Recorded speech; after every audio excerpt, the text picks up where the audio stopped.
नमस्कार, न्यूज और के खास कार्यक्रम मुद्दा ऑन टाइम में आपका स्वागत है। मैं हूं देवेंद्र कुशवाहा। आज हम इस कार्यक्रम में बात करेंगे किसानों को लेकर।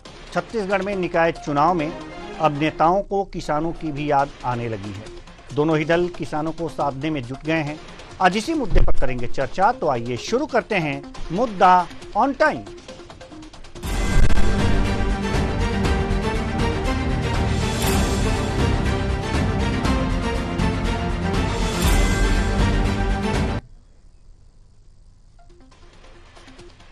छत्तीसगढ़ में चुनाव आते ही नेताओं को किसान याद आते हैं। प्रदेश में लोकसभा चुनाव हो या विधानसभा चुनाव हो, राजनीतिक पार्टी किसानों को साधने में लग जाती है। फिलहाल प्रदेश में नगरीय निकाय चुनाव चल रहे हैं और इस बार धान खरीदी का मुद्दा चर्चा में है। कांग्रेस बीजेपी के धान खरीदी पर सवाल खड़ा करते हुए नजर आ रही है। वहीं पीसीसी चीफ दीपक बैज का कहना है कि 3100 में खरीदने वाला धान 2300 रुपए में खरीदे। क्या यही व्यवस्था है? धान उठाव हो नहीं पाया है। इतना ही नहीं, किसान अपना धान बेच नहीं पाए। क्या यही व्यवस्था है? आइए सुनते हैं क्या कह रहे हैं पीसीसी चीफ दीपक बैज। अगर अरुण साहू जी बोल रहे हैं कि हम लोग की व्यवस्थाएं अच्छी थी, 3100 में खरीदने वाले 2300 में खरीदे, क्या यही व्यवस्था है कि इनकी? धान उठाओ समय पे हो नहीं पाया और अभी भी धान उठाओ हो नहीं रहा है। पूरे किसान अपने धान बेच नहीं पाए और उसके बाद जितना लक्ष्य था उतना लक्ष्य खरीद नहीं पाए। किसानों के खातों में अभी तक पैसा तक नहीं गया। अगर इसको अच्छी व्यवस्था अगर अरुण साहू जी बताते हैं तो मुझे लगता है इससे बड़ा दुर्भाग्य क्या हो सकता है कि छत्तीसगढ़ के किसान परेशान है और सरकार उसको अच्छी व्यवस्था बता रही है। वहीं दूसरी ओर डिप्टी सीएम अरुण साव ने कांग्रेस के आरोप पर सवाल खड़े किए हैं। उनका कहना है कि धान खरीदी की अच्छी व्यवस्था बीजेपी के सरकार ने की। समर्थन मूल्य देने का काम बीजेपी ने किया। 2500 रुपए धान का देने की बात कही थी। मैं ढूंढता हूं किसको उन्होंने पैसा दिया। सुनते हैं क्या कह रहे हैं डिप्टी सीएम अरुण साव।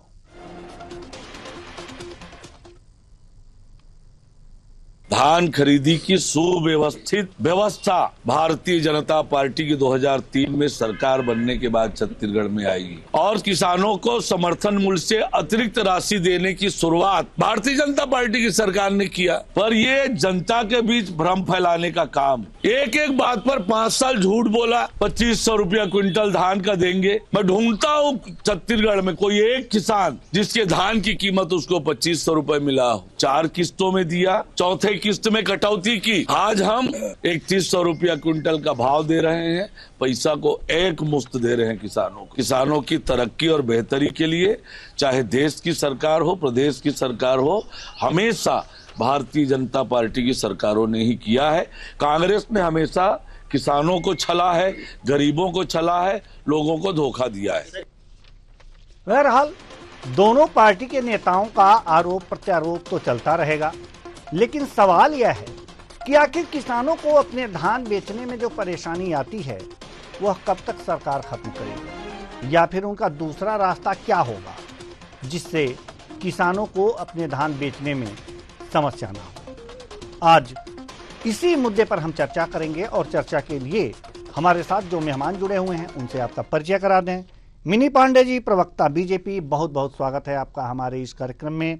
शिव सिंह ठाकुर जी, प्रवक्ता कांग्रेस, आपका भी बहुत बहुत स्वागत है हमारे इस कार्यक्रम में। Doctor R K. शुक्ला जी, राजनीतिक विश्लेषक, आपका भी बहुत बहुत स्वागत है हमारे इस कार्यक्रम में। चर्चा की शुरुआत करते हैं। राजनीति के केंद्र में किसान, और जब चुनाव आ जाए और छत्तीसगढ़ में किसानों की बात ना हो, यह तो हो ही नहीं सकता। मिनी पांडे जी, कांग्रेस ये लगातार आरोप सरकार पर लगा रही है कि एक मुश्त जो वादा किया गया था 3100 रुपए देने का एमएसपी धान की, उसे नहीं दिया गया और इसी को लेकर के वो चुनावी मुद्दा भी बना रही है। ये बात भी सही है, एक मुश्त तो मिला नहीं। शेष राशि अब जारी होगी या हो गई होगी अभी तो हमें ये पता नहीं है, लेकिन हाँ फरवरी में जारी होने वाली थी। जी मिनी पांडे जी जवाब दीजिए।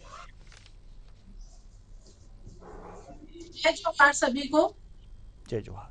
आवाज आ रही है? जी बिल्कुल बिल्कुल बिल्कुल आ रही है। देखिए, कांग्रेस के पास कोई मुद्दा है नहीं और ये अपना कार्यकाल देखते नहीं है। आज छत्तीसगढ़ में रिकॉर्ड तोड़ धान की खरीदी हुई है। पिछले 24 साल का रिकॉर्ड टूटा है छत्तीसगढ़ में और बम्पर धान की खरीदी हुई है। एक मुफ्त भुगतान भी हुआ है। 1,49,000 मेट्रिक टन कुंटल धान खरीदी हुआ है। 25 लाख से ज्यादा किसानों ने धान बेचा है और 31,000 करोड़ से ज्यादा का एमएसपी दर में भुगतान हुआ है। रिकॉर्ड तोड़ खरीदी हुई है, पर कांग्रेस पार्टी को ये बातें समझ में नहीं आएगा क्योंकि उन्होंने कभी किसानों के लिए कुछ किया नहीं है। अब नगरीय निकाय चुनाव आ गया, इनके पास मुद्दा नहीं है। ये सड़कों की बात करेंगे नहीं, ये नालियों की सफाई की बात करेंगे नहीं, ये कचरा उठाने की बात करेंगे नहीं। रायपुर शहर, रायपुर नगर निगम कबाड़ खाना बना हुआ है, उसकी बात करेंगे नहीं क्योंकि इनके मेयर, इनके महापौर जो रायपुर को पिछले 5 सालों में जो दुर्दशा हुई है उन सब पे चर्चा करेंगे नहीं। इनके पास मुद्दा नहीं है। इनकी बीजेपी का क्या निकाले क्या बोले उस चक्कर में ये बेबुनियाद कोई भी बात ले आते हैं। इनको तो खुश होना चाहिए कि इस वर्ष, पिछले 24 वर्ष के बाद रिकॉर्ड तो धान खरीदा है, किसानों की जेब में पैसे गए, किसान खुश है। बड़े बड़ी गाड़ी वाहन बिक्री हुआ है। इस बार किसान बाइक खरीद रहा, कार खरीद रहा और वो संपन्न है। पर परेशान कौन है? कांग्रेस पार्टी। कांग्रेस पार्टी को अपने अंदर झांकना चाहिए, आत्ममंथन करना चाहिए और ऐसे मुद्दे उठाना चाहिए जिससे यहाँ की जनता को फायदा हो, जिससे किसानों को फायदा हो, जिससे महतारियों को फायदा हो, जिससे यहाँ की महिलाओं को फायदा हो, युवाओं को फायदा हो। तो वो सारे मुद्दे छोड़ करके ये दोषारोपण में लग जाते हैं और बेबुनियाद की बातें लेकर के आते हैं। नगरीय निकाय चुनाव है, भाजपा पूरी तरीके से चुनाव के लिए तैयार है। इनकी इसी बेबुनियाद बात के चलते लोकसभा में भी इनको पीछे हटना पड़ा, विधानसभा से भी इनको हाथ मिलाना पड़ा। अब त्रिस्तरीय चुनाव और नगरीय निकाय चुनाव में भी अगर ये मुद्दों पे और संवैधानिक आधारहीन बात करेंगे तो इनको यहाँ से भी पीछे हटना पड़ेगा। इसलिए किसानों की हित की बात तो कांग्रेस ना ही करी तो अच्छा है। जिस धान के कटोरे को आपको धान के कटोरे की जाने जाते, उस धान की कटोरे को तो शराब का कटोरा बना दिए थे। किसानों को यूरिया नहीं मिलता था, शराब घर घर पहुंचती थी। तो वो कांग्रेस पार्टी आज गली सड़क मोहल्ले की बात न करके बेवजह मुद्दा बना करके और भाजपा पे दोषारोपण कर रही है। तो उनको सोचना चाहिए और नगरीय निकाय चुनाव में देखना चाहिए कि ग्राउंड में किस मुंह से जाएंगे, लोगों के पास क्या लेकर के जाएंगे। आधारहीन मुद्दा कांग्रेस पार्टी क्या विजन लेकर के जमीनी स्तर तो सोचना चाहिए। भाजपा का 1 साल का कार्यकाल बहुत अच्छा है, सुशासन की हमारी सरकार है।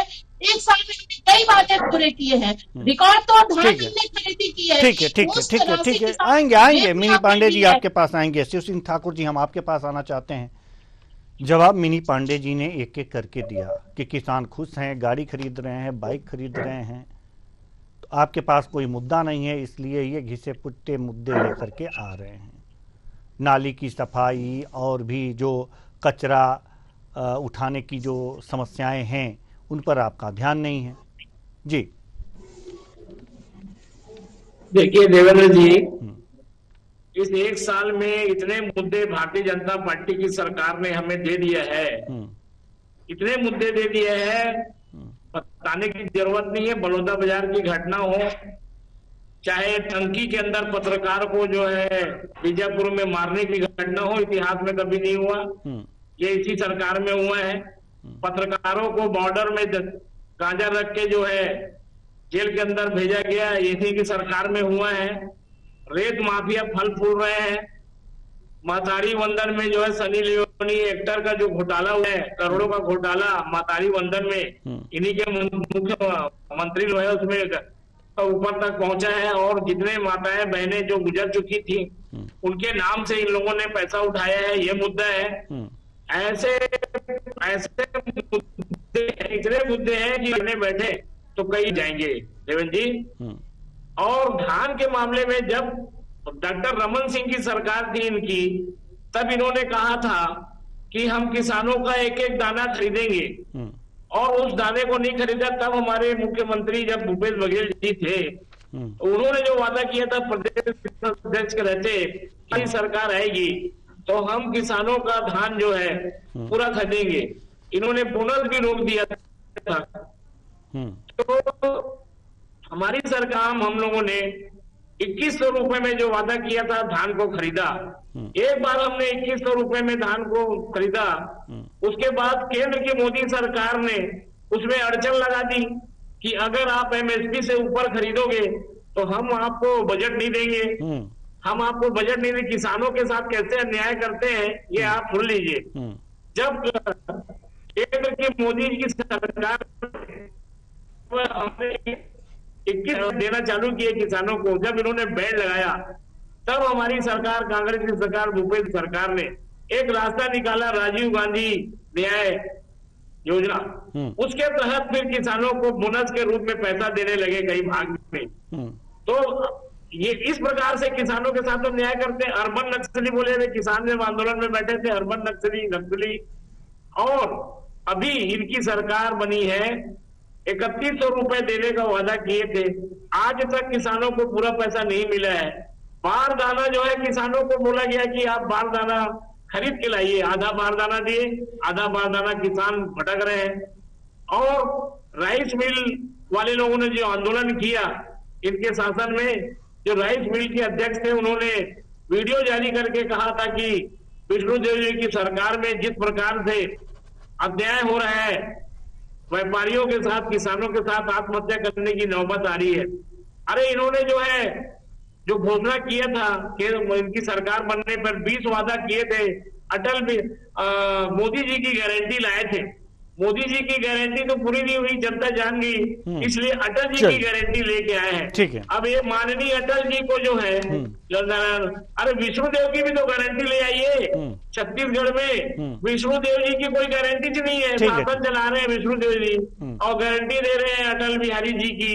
कि क्या तमाशा कर रहे हैं, जनता इनको अभी सबक सिखाने वाली। 1 साल में इतने मुद्दे दे दिए, अभी गिनाऊं मैं देवेंद्र जी तो रात हो जाएगी। जी बिल्कुल बिल्कुल। Doctor R K. शुक्ला जी, राजनीतिक विश्लेषक, हम आपके पास आना चाहते हैं। दोनों हमारे जो प्रवक्ता हैं अपने अपने पार्टी के पक्ष बहुत ही बेहतरीन तरीके से रखे हैं, लेकिन सवाल जो छत्तीसगढ़ की राजनीति के केंद्र में है, किसान है। किसान बीजेपी के अनुसार खुशहाल है, उन्हें पूरी रकम मिल रही है और वो उनका जीवन स्तर उठ रहा है, कार खरीद रहे हैं, मोटरसाइकिल खरीद रहे हैं। वहीं कांग्रेस के अनुसार बीजेपी ने अपने वादे पूरे नहीं किए हैं, एक मुफ्त जो धनराशि देने का वादा किया था उसने नहीं दिया है, साथ ही साथ किसानों की हालत खराब है। ये आरोप और प्रत्यारोप हैं, लेकिन इन सब के बीच वास्तविक स्थिति क्या है और किसान राजनीति के बीच में क्यों आ रहे हैं? जी देखिए, हमारे देश में हो या प्रदेश में हो, किसान एक ऐसी गाय है जो सिर्फ और सिर्फ चुनाव के समय सबको याद आती है। सभी उसकी सेवा करने में लग जाते हैं, जैसे ही वोटिंग हुई उसे सब भूल जाते हैं, अपने हाल पे छोड़ देते हैं। अकेले छत्तीसगढ़ प्रदेश की बात नहीं है, पूरे देश की बात है। अब ऐसा होता क्यों है? निश्चित रूप से किसान में जो मतदाता है उनकी संख्या दूसरे मतदाताओं की तुलना में कहीं अधिक है, और किसानों का आशीर्वाद जिस पार्टी को मिल जाए वो पार्टी सत्ता सुख भोगने लगती है। यही कारण है कि चुनाव के समय, क्योंकि 3-4 दिन के बाद चुनाव में 11 फरवरी को वोटिंग है, दोनों ही पार्टियां अपने अपने स्तर से, अपने अपने तरीके से किसानों को अपनी ओर आकर्षित करने में लगी हुई है। बीजेपी जो दावे कर रही है कि भाई समर्थन मूल्य पे धान खरीदी हो रही है, 21,000 करोड़ रुपए का पेमेंट हो गया है, पिछले 24 साल में सबसे अधिक रिकॉर्ड तोड़ धान खरीदी गई है, उनके दावे पार्टी के हिसाब से सही हो सकते हैं। कांग्रेस पार्टी जो आरोप लगा रही है वो कांग्रेस के हिसाब से सही हो सकते हैं। अब इसका निर्णय तो जनता ही करेगी। नहीं, ये जो आंकड़े दे रहे हैं, कोई ना कोई तो झूठ बोल रहा होगा। रिकॉर्ड धान खरीदी की बात बीजेपी कर रही है और वहीं कांग्रेस का कहना है कि बहुत से किसान धान बेच नहीं पाए। तो इनमें सही क्या है, जनता तो जानना चाहेगी। मैंने वही बोला कि आरोप प्रत्यारोप लगते रहेंगे। राजनीतिक दल है, राजनीति करना उनका धर्म है, ठीक है। अब कौन झूठ बोल रहा है, कौन सही बोल रहा है, इसका निर्णय आने वाले 3-4 दिन में हो जाएगा। अगर भारतीय जनता पार्टी के दावों में वादों में सच्चाई है, सत्यता है, तो किसानों की बात उनको मिलेगा। और अगर कांग्रेस पार्टी जो आरोप लगा उनमें सत्यता है तो सभी किसानों का आशीर्वाद कांग्रेस को मिलेगा जी। तो इसका निर्णय जनता को छोड़ देना चाहिए, क्योंकि ठीक है, कोई भी प्रवक्ता हो जी, वो स्वभाव है कि अपनी पार्टी का पक्ष रखेगा, बिल्कुल, तो उनका धर्म ही बनता है। चलिए, किसानों की बात अगर जो एक तरफ कर देते हैं तो नगर निकाय शहर के जो सरकार बनने जा रही है उसमें एक बड़ी समस्या होता है कचरे का निस्तारण, साफ सफाई, स्वच्छता और भी तमाम मुद्दे, नालियों की सफाई। मिनी पांडे जी, सवाल यहां पर यह है कि किसानों के मुद्दे को अगर जो एक तरफ किया जाए, वो जनता, वो किसान निर्णय लेंगे, अगर खुश होंगे तो, नहीं नाखुश होंगे तो वो जनता निर्णय ले लेंगे। लेकिन इसके सिवाय और कौन मुद्दे हैं, कौन सी समस्याएं हैं जिनका समाधान अगर जो बीजेपी की सरकार, शहर की सरकार बन जाए तो करना चाहेगी? देखिए, नगरीय निकाय चुनाव स्थानीय मुद्दों का चुनाव है और नगर निगम का चुनाव है। ये लोग वार्ड पार्षद चयन करते हैं, अपने पसंद के अनुसार वार्ड पार्षद चयन करते हैं ताकि लोग वहां तक जाएं और उनका काम हो सके।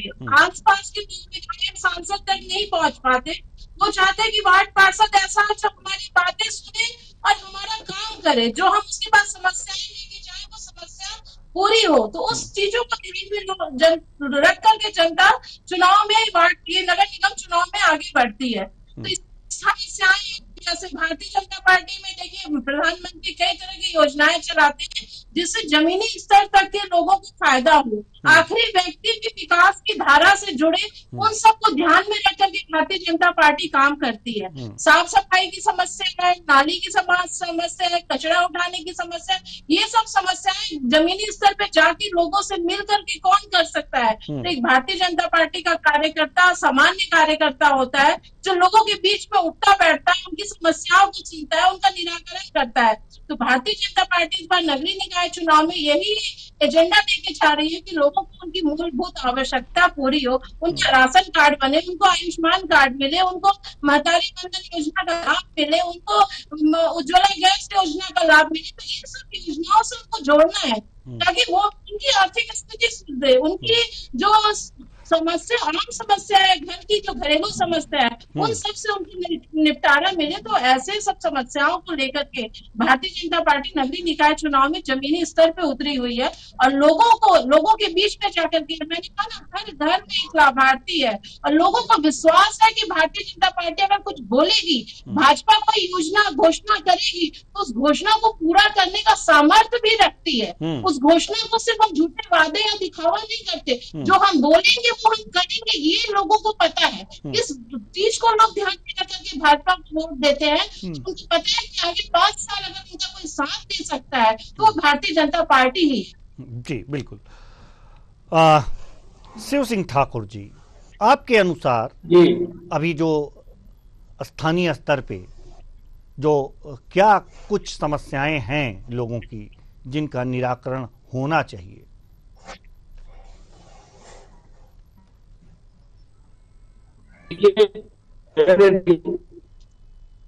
जैसे भारतीय जनता पार्टी की सरकार अभी बनी है, विष्णुदेव जी की सरकार, इन्होंने हम जो गरीबों को पट्टा दे रहे थे उस पट्टे को निरस्त कर दिया। वे पट्टा देने की बात कर रहे हैं, निरस्त क्यों किए पट्टा के आदेश को?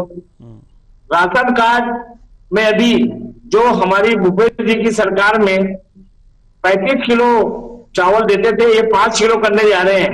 इन्होंने जो नया पट्टे में लिखा हुआ है, ये तो नगरीय निकाय चुनाव के बाद बिजली बिल जो हम आधा करते थे, आधा दिन पट्टा था, बिजली बिल में जिस प्रकार से इन्होंने जो है छूट को खत्म किया है, उसी प्रकार से हमारी सरकार ने नगर निगम के अध्यक्षों को, महापौरों को, जिला पंचायत के अध्यक्षों का मानदेय बढ़ाया।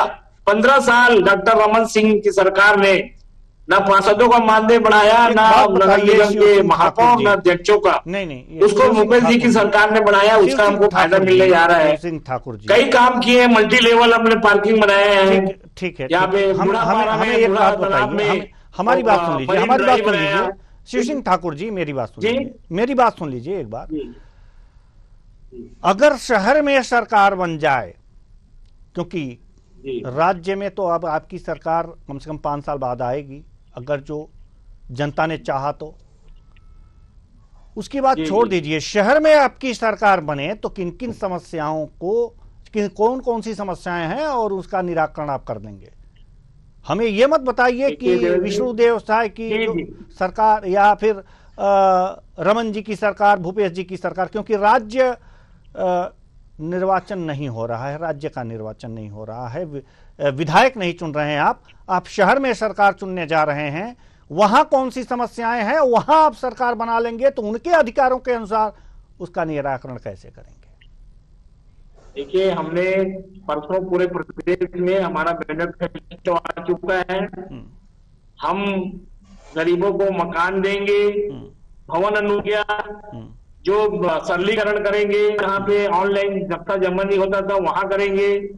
हम जो है पत्रकारों के लिए नगरीय निकाय के वहां पे एक अलग से बैठक की व्यवस्था रखेंगे, पानी की व्यवस्था रखेंगे। जो पत्रकार आते हैं उनको बैठने की जगह नहीं मिलती, उसके लिए हमने किया। ऐसे कई योजनाएं हमने लाया है। हमारे मैनिफेस्टो में ऐसा जो जनता ने हाथों हाथ लिया है, वो मैनिफेस्टो हमारा आया है, उसको हम पूरा करेंगे 5 साल के अंदर।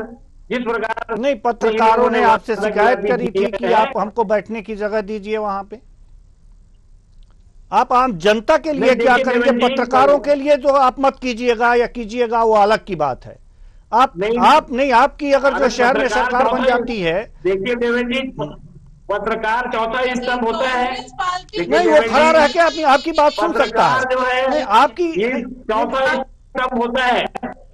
पत्रकारों को, हमारी सरकार को और सर अब ये सब मत कहिए, ये सब मत लेना पड़ेगा।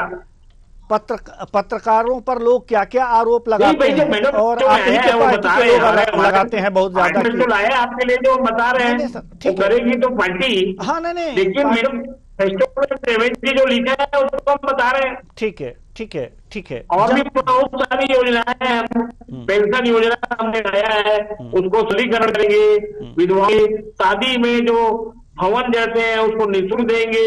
बच्चों को पढ़ाई के लिए जो है, अच्छी शिक्षा के लिए, कोचिंग के लिए सारी योजनाएं लाए हैं। बहुत सारी ऐसी योजनाएं लाए हैं। हमारी नगरीय निकाय में जिस प्रकार से हम पिछले बार पूरे 14 नगरीय निकाय में अभी जो चुनाव हमारी बैठी थी, उसमें फिर से हम उससे ज्यादा संख्या में नगरीय निकाय में हमारे पार्षदगण और फिर से पुनः पूरे के पूरे। चलिए, कितने नगरीय निकाय जी, कितने नगर निकायों में आपकी सरकार है? शहर की सरकार है, कांग्रेस की सरकार है छत्तीसगढ़ के? अभी तो पूरा 14 नगर निगम में 10 नगर निगम में चुनाव हो रहा है। 14 नगर निगम है। 14 नगर निगम में हमारे पिछले बार जनता ने जो भारतीय जनता पार्टी को उखाड़ फेंका था, एक भी नगर निगम में। चलिए, आपकी आवाज साफ नहीं आ पा रही है, आपकी आवाज साफ नहीं आ पा रही है जी। ठीक है, डॉक्टर आर के शुक्ला जी, हम आपके पास आना चाहते हैं। डॉक्टर आर के शुक्ला जी, जैसा कि शिव सिंह ठाकुर जी लगातार ये कह रहे थे कि ये करेंगे, ये करेंगे, क्या लगता है आपको कि जहां जहां शहर में कांग्रेस की सरकार है वहां निःशुल्क विवाह के लिए निःशुल्क भवन इन्होंने उपलब्ध कराए हैं वहां पर? और क्या और भी जो तमाम बातें इन्होंने कही हैं कि हम ये सुविधाएं कर देंगे, उनमें से कुछ सुविधाएं कहीं जहां सरकार है दे पाए हैं? अच्छी शिक्षा की व्यवस्था, माफ कीजिएगा शिव सिंह ठाकुर जी, अच्छी शिक्षा की व्यवस्था जो करने की बात आप कर रहे हैं नगर निकायों में, वो आपको पहले से करनी चाहिए। ये आज के वादे नहीं होने चाहिए। अगर जो जहां आपकी सरकार है वहां अच्छी शिक्षा व्यवस्था होनी चाहिए थी।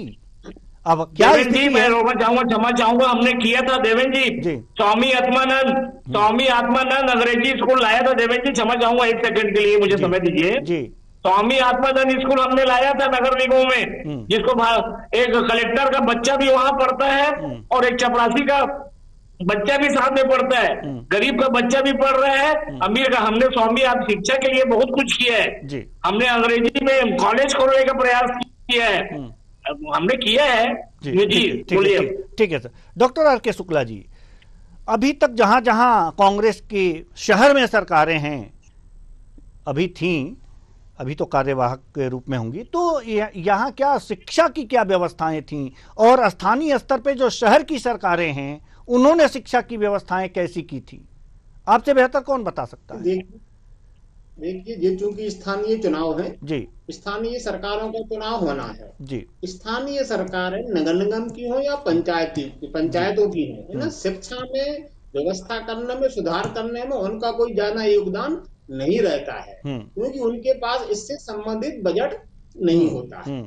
जो स्थानीय लेवल पे जो मूलभूत सुविधाएं हैं उनकी व्यवस्था करना स्थानीय सरकारों की जवाबदेही होती है। अब आज के परिवेश में एक नई जवाबदेही भी स्थानीय सरकारों की हो गई है, क्योंकि प्रदेश सरकार और केंद्र सरकार के माध्यम से विभिन्न प्रकार की लाभार्थी योजनाएं भी चलाई जा रही हैं, और इन योजनाओं में अधिक से अधिक लोगों को कैसे जोड़ा जाए। जनता करती है अपना पार्षद से, अपने पंच से, अपने सरपंच से, साहब अगर आवास के पट्टे आ रहे हैं तो हमारा नाम जोड़ दो, है ना। अगर महतारी बंधन योजना में हमारे परिवार की महिलाओं का नाम जुड़वा दो। तो अब स्थानीय सरकारों की जो जवाबदेही है, मूलभूत सुविधाओं के साथ साथ जो लाभार्थी योजनाएं हैं उनको जनता तक पहुंचाना, जनता के काम करना में जो प्रतिनिधि ज्यादा सहायक होगा वो जनता के द्वारा चुना जाएगा। शिक्षा की व्यवस्था करना मुझे नहीं लगता कि स्थानीय सरकारों के हिस्से में आता है, ना ही उनके पास इसका कोई। लेकिन ये बातें शिक्षा की व्यवस्था इस घोषणा पत्र में कैसे हो सकती है कि आपकी शहर की सरकार बनेगी तो हम शिक्षा की अच्छी व्यवस्था करेंगे? अभी शिव सिंह ठाकुर जी, इसीलिए हमने आपसे पूछा कि आप स्थानीय सरकार बनाने जा रहे हैं, स्थानीय मुद्दे, स्थानीय समस्याओं का निराकरण कैसे करेंगे? वही बात थी, और जिसको आपने स्पष्ट किया, अच्छी बात है, ठीक है। इसीलिए जो स्थानीय मुद्दे हैं इसमें उसकी बात होनी चाहिए। राज्य में आपकी सरकार ने थी तो क्या किया, जब तक थी तो आपने किया, अच्छी बात है, लेकिन वो पसंद नहीं आई, आपको जनता ने उतार फेंका। अब बीजेपी की राज्य में सरकार है, अगर जो जनता को पसंद नहीं आएगी उन्हें भी उतार फेंकेगी। लेकिन बात शहर सरकार की हो रही है। शहर सरकार में आपने क्या किया? आप बता रहे हैं शिक्षा की उचित व्यवस्था, आत्मानंद स्कूल की व्यवस्था, ये आप शहर के सरकार के बजट से कर सकते हैं क्या? नहीं कर सकते। तो फिर इसका ढोल पीटने का क्या मतलब है? स्थानीय जो समस्याएं हैं उसकी बात कीजिए कि उसमें क्या आपको करना है और क्या क्या समस्याएं हैं जो शहर सरकार के अंतर्गत आ रही हैं। जो आपकी सरकारों ने कहा हम ये तीर मार लिए, बीजेपी कहेगी हम वो तीर मार लिए, कांग्रेस कहेगी हमने ये तीर मारा। अरे आप शहर की सरकार का चुनाव करने आप शहर की सरकार बनाने जा रहे हैं। जनता ने चाहा तो आप बनाएंगे, जनता ने चाहा तो बीजेपी बनाएगी, लेकिन उसकी समस्याएं क्या हैं? क्या नालियां बजबजाती रहती हैं? वो नहीं दिखाई देता, ओवरफ्लो होती हैं, वो आपका काम है, नाली की सफाई करना। उसकी सरकार बनाने जा रहे हैं आप कह रहे हैं हमने आत्मानंद स्कूल खोल दिया। कौन से बजट में आता है, आप बताइए हमें, कौन से शहर के सरकार के बजट में आता है कि आप आत्मानंद स्कूल खोल दें? हमें तो नहीं लगता। ये कांग्रेस का काम है। जो राज्य, जब आप एमएलए का चुनाव लड़िएगा तो बताइएगा ना कि हमने ये किया है और हमें और अच्छी तरह से करना है, जो बीजेपी की सरकार नहीं कर पाई। हम तो स्थानीय मुद्दे की बात कर रहे हैं, तो स्थानीय मुद्दे की ही बात हो, क्योंकि जहां की सरकार बन रही है हम उसे धोखा नहीं दे सकते। किसानों की एमएसपी की बात यहां पर हो रही है, आप बताइए ना, हमें बताइए कौन सी शहर की सरकार एमएसपी लागू कर देगी, बढ़ा देगी या घटा देगी? हम इस पे बातें क्यों करें? जो जिस सरकार का चुनाव करने जा रहे हैं उसके अधिकार में वो ही नहीं है। तो बात जेन्युइन होनी चाहिए। दुनिया भर की बात करने से क्या फायदा? वही बात है, हमें इसको समझना चाहिए और जनता को भी समझना चाहिए कि इस तरह की भूल भुलैया में ना आए। जो शहर की सरकार का अधिकार है, उस अधिकार के अंतर्गत हमारे क्या काम करेगी बीजेपी या कांग्रेस, यह बताए। राज्य में अगर जो बीजेपी की सरकार है तो वो पूछा जाएगा विधायक जी से कि आपने क्या किया। अगर जो शहर सरकार में वोट मांगने आएंगे तब उनसे पूछा जाएगा कि आपने क्या किया, वादे में क्या किया, आपने जो यह वादा किया था वो नहीं किया। तो अब शहर सरकार में ये जो नाली की सफाई, ये बजबजाती नालियां हैं, इसकी सफाई कौन करेगा और आपके वादे पर कैसे विश्वास करें, ये तब पूछा जाएगा ना। जो अधिकार क्षेत्र में, शहर के अधिकार क्षेत्र में, शहर सरकार के अधिकार क्षेत्र में नहीं है, उस पर बातें क्यों हो?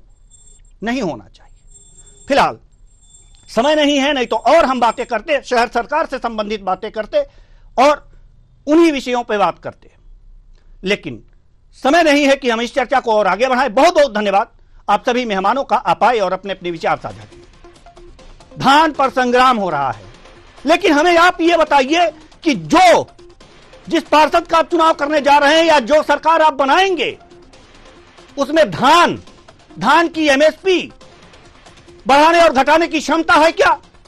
ऐसे में आप लोगों को पूछना चाहिए। हम छत्तीसगढ़ की जनता से कहते हैं कि अगर आपको पूछना चाहिए कि अगर घोषणा पत्र में धान की बातें और धान की समस्याओं पर चर्चाएं हो रही हैं और विचार हो रहा है, तो आप पूछिए कि आपको शहर सरकार में हम वोट कर रहे हैं, हम वोट देंगे आपको, लेकिन क्या आप एमएसपी बढ़ा सकते हो?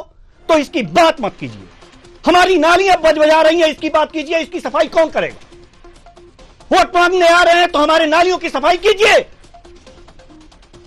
हमारे स्वास्थ्य, क्योंकि उससे स्वास्थ्य खराब होगा। तो नाली की सरकार, नाली जहां जो शहर, माफ कीजिएगा, जो शहर की सरकार है उसके अधिकार क्षेत्र में जो आता है उस पर वार्ता होनी चाहिए ना।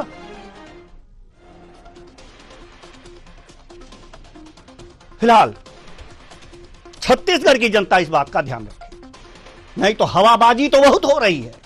हमने ये किया, वो किया। आत्मानंद स्कूल की बात अगर जो हो रही है, आत्मानंद स्कूल क्या शहर की सरकार खोल सकती है क्षमता? नहीं तो इसकी बातें क्यों?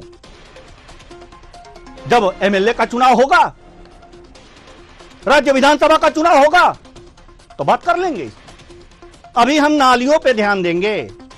हमारे घर से होकर जो घर से नालियां निकल रही हैं और वो अवरुद्ध हैं, तो उसकी बात करेंगे। फिलहाल इस कार्यक्रम में इतना ही। मुझे दीजिए इजाजत। नमस्कार।